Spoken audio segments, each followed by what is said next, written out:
When you are working with photos or images, you may want to adjust the photograph before taking that to Adobe Photoshop.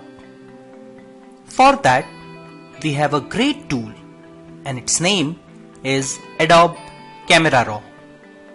Camera Raw is an application which comes along with Adobe Creative Suite, and if it is not, then go to this link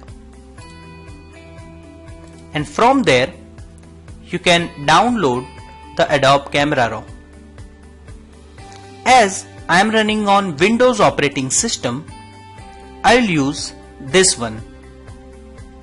You can choose according to your operating system and download the setup file.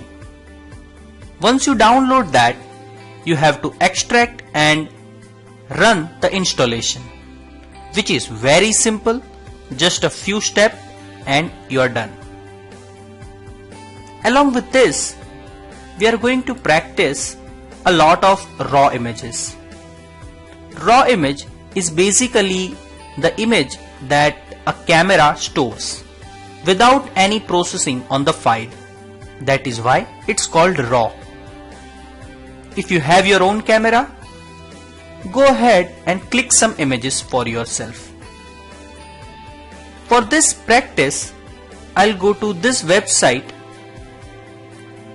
that provides some raw images and their JPG files for experimenting. From this website, we will download this image. From this link, we will download the DNG image, and from here we'll download the JPG.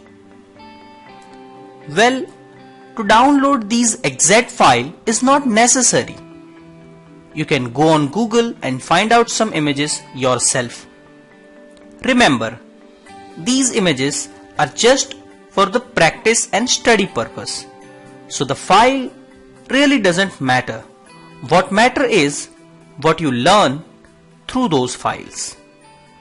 So from the very next tutorial, we will open these files in Adobe Camera Raw.